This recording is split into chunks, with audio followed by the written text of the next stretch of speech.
Lily had been single for a while. Her friends constantly told her to get back out there, so she finally downloaded Tinder. Swiping through profiles became a nightly ritual, each one a fleeting opportunity for something new, something exciting. She matched with a guy named Mark. His profile was normal enough, handsome, with a few pictures of him hiking, another of him with a dog, and one of him laughing with friends at a bar. Their conversation was easy and engaging. He was charming, witty, and seemed genuinely interested in her. They chatted for a week before Mark suggested they meet in person. He proposed a quaint cafe in the city, one Lily had always wanted to visit but never had the chance. She agreed, excitement bubbling in her chest. The day of the date, Lily was a bundle of nerves. She spent extra time getting ready, picking out the perfect outfit and making sure her makeup was just right. As she walked into the cafe, she spotted him immediately. Mark was even more attractive in person, with a disarming smile that put her at ease. They talked for hours, laughter and conversation flowing effortlessly. When it was time to leave, he walked her to her car. "This was great," he said, his eyes locking onto hers. "Let's do it again soon." The next few days, Lily couldn't stop thinking about him. They continued texting, and she found herself eagerly anticipating each message. He suggested another date, this time at his place for dinner. It was a bold move, but she felt a connection and agreed. His apartment was in an old, stately building downtown. He buzzed her in, and she took the rickety elevator to the 3rd floor. The hallway was dimly lit, and as she approached his door, she felt a strange chill. She knocked, and Mark answered almost immediately, ushering her inside with a warm smile.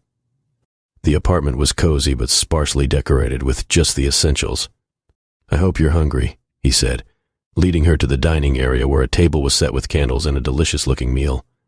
They ate and talked, the atmosphere growing more intimate. After dinner, they moved to the couch.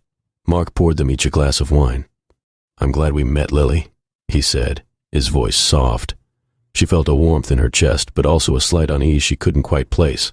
As the night wore on, she started to feel lightheaded. Her vision blurred, and she struggled to keep her thoughts clear.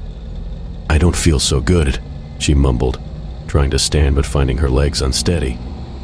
Mark's expression changed. The warmth in his eyes was gone, replaced by something cold and calculating.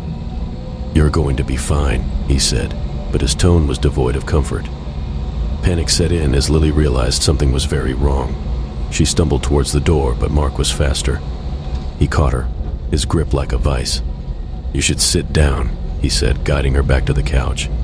Lily's heart pounded in her chest. She tried to scream, but her voice was weak. "What did you do to me?" she managed to slur. Mark leaned in close, his breath hot against her ear. "You're not the first, you know. But don't worry, I'll make sure you're the last." Darkness closed in, and Lily's world faded to black. When she awoke, she was in a basement, hands and feet bound. The room was cold and damp, the air thick with the smell of mildew. She heard footsteps approaching, and Mark appeared, a sinister smile on his face. "Welcome back," he said, holding up his phone. She recognized the Tinder app on the screen. "We're going to have so much fun together." Her screams echoed in the confined space, but there was no one around to hear them. Mark's laugh was the last thing she heard before the darkness consumed her again. Lily had thought Tinder was just a way to meet new people. She never imagined it would lead her to a nightmare from which she might never wake.